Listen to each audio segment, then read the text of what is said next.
How about those Lions? Bring him back. How about them CJ, Lions? the safety. That's right. He's coming back, folks. He is coming back. CJ Moore. Yes, you remember him. The safety that was suspended alongside Jamison Williams for gambling. He was one of the guys suspended indefinitely. Well, he is obviously, everyone is off the hook now, and the Lions have decided to bring him back. Great special teams guy. They just add their own again, Braylon. They signed him as an unrestricted free agent back in the day, and here he is now. Per Ian Rappaport, free agent safety, CJ Moore is re-signed with the Lions for a 1-year deal. Like Matt said, after serving that suspension. You know what I like about this? One is telling me that they like CJ Moore. They're telling me CJ Moore was a Lion. Also telling me that there's something there to him. The NFL had not figured out the betting situations. The NFL got it completely wrong. I mean, if you bet 5 feet from the building, are you connected to the Wi-Fi? I know some people bet on their teams. Some people deserve the suspensions they got. Some people were kind of casualties of war of trying to figure out a system. What say you about CJ Moore coming back? I mean, I like the fact that there's forgiveness. Yeah. You know, the Lions, obviously, this is one of their guys. This is a system guy. Is Cam Sutton coming back? Oh, no, it's too soon. A little too soon for that one, right? But no, this is two things. This is sticking with a guy that's part of your system, but it's also giving him another chance in something that, you know, he's not out getting a DUI or on the lam. You know, this is something that the league has partnered with these same websites that this guy's using. So it's a massively gray area, and I'm glad to see that they welcome back Jamison the way that they did last year, and again this year with CJ. Yeah, I'm glad they brought him back as well. Like, you can't figure out the system. You can't punish people for a system that you really don't have the correct rules for, man. Yep. Hey, Lions' new rookie, Ennis Rakestraw from Missouri. He fulfilled a promise to a friend. He fulfilled the promise To the janitor. Yes, but now he also did one to his all right. teacher, his fourth grade teacher. Wrote him a letter and said, I'm going to become a pro football player, and I'm going to mention you when I do. How cool. And there's the letter right next to him. And this is a Lion, right? These are the kind of guys that the Lions want to draft. We can go on for nausea and talk about this, so in fact, we will. Brad Holmes is just getting it right. He's looking for great character guys, but he's not looking for great character guys that are scrubs. You know, this isn't like Northwestern. We're just looking for some great character guys. No, he's looking for great character guys that also have that dog in them, that have that attitude, man. And you just can't say enough about what you're seeing. Right after the draft, I believe it was he took a jersey, his Alabama jersey, to his janitor, the high school janitor. Got it. Now here he is. Look at that letter, though. It's amazing. It's amazing when you see things come full circle. And as a teacher, you got to get a lot of those things where you're like, I'm going to be this, I'm going to be that. And never happen. You hope for it, you know, but you know it's probably not going to happen. That's fantastic. You know, having been a little bit of a teacher in my day and a high school head coach, that stuff to me, when they come back and they still are thinking about you and you know that you made your mark on them, it's fantastic. Holmes, and this is the kind of guy, and Terry and Arnold, this is the kind of guy in Ennis Rakestraw. Yes, sir. You're just excited to see because the team is only going to be great. More and more culture, man. Could be so great, and they didn't even spend money. That's what we talked about, Matt, yesterday. They didn't spend the big dollars at every turn that everybody wanted to. Give us Danielle Hunter. Give us Chris Jones. No, this isn't you. I'm just saying, like, everybody. Wilkerson, give us everybody, Jerry Sneed. Give us. They did it their way, and it's going to pay out because now they still got money in the bank to pay their actual players. Time as well. Now, did they shortchange themselves with a wide receiver, though?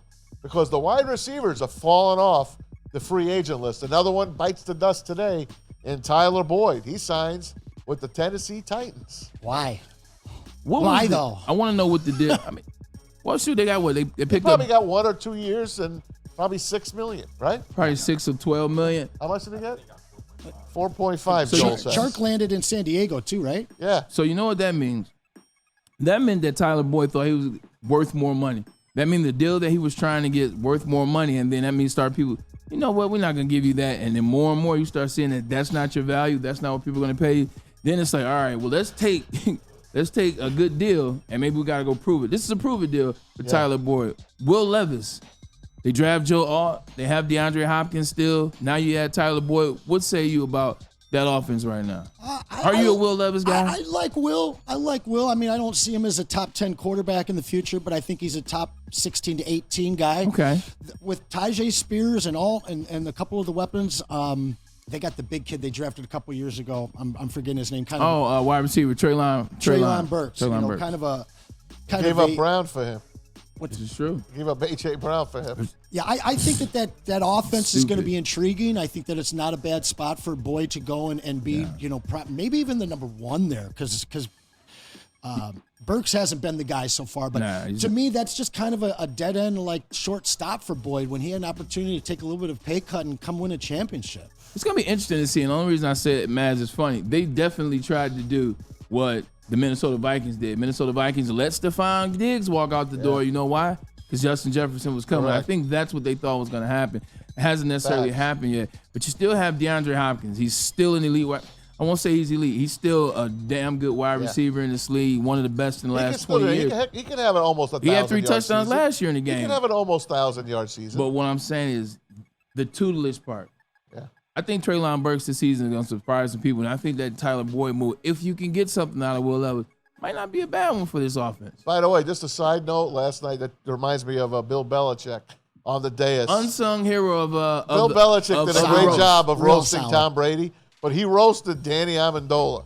He compared, Randy Moss. Randy Moss is sitting there, Danny Amendola sitting in the second row, with his good looks and everything. And Bill's like, "Hey, Danny, hey, great job for us. What'd you get? 200 yards? 200 yards?" Or as Randy Moss would say, a pretty good day. He was killing.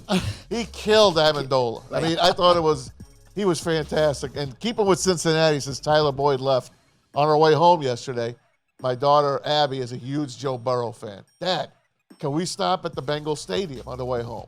Okay, sure, honey. We pull into the Bengals Stadium, Paycor Stadium. We take some pictures. We tried to sweet talk our way into the field, but they were redoing the field, so they wouldn't let us in. We went into the pro shop. That cost me some money. The pro shop cost me some money. But, we got to stop in the jungle. Who day? The Cincinnati Bengals. All right, moving on. Speaking of fans, I know your wife is a fan of Porno Jimmy. Of who? A.K.A. Jimmy G. Jimmy G. Is your wife's a fan, right? This will be the 4th jersey I have to buy her now. But you see Jimmy G's getting suspended. For HGH? 4 game PEDs. Oh, PEDs.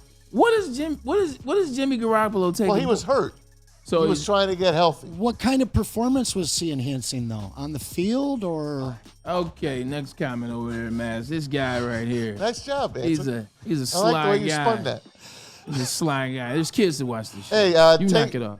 Tank Dell, wide receiver. He was love him. He was shot a couple of weekends ago in Miami at a nightclub. He's okay, and he should be ready to play this upcoming season for Texas. He got hurt mid-season last year. He was having a hell of a year that Two things about this. One, I don't like this story, and the reason why is like a player's at a nightclub, he gets shot.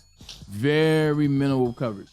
Very minimal coverage. They didn't talk about a lot. This is one of the guys that had an elite season. He was elite for them until he got injured. Nico Collins, comes out of his shell. Yeah. But they don't talk about it enough. Like, this guy gets shot. Now, had it been one of his friends that shot somebody, or had it been him, obviously it'd been a bigger story. But like, make sure this guy's okay. I didn't like the minimal coverage, and maybe it's just me as a former player, but probably is. Probably is. It was just news, not controversy. People don't care about news. We want to tell you about Rashee Rice and stuff like that. Exactly. Yeah, you know that. They're still talking about Rashee Rice. I know. He's in trouble, man. He's in trouble. They're going to make an example out of him. He missed half the season. At least. But once again, he did not take that BAC, and that's the only reason he'll get suspended. He took that BAC lit. Smart. It definitely was. I am not advocating it what he is did. your right to not provide evidence against yourself. Explain what that is to the people I will who don't not know what that is. incriminate myself. That's right. It's the blood alcohol content. Oh, the BAC. Level. The BAC. Refusing that handheld test is only a civil infraction for you at home. Yeah. I got news for you. I got no comment.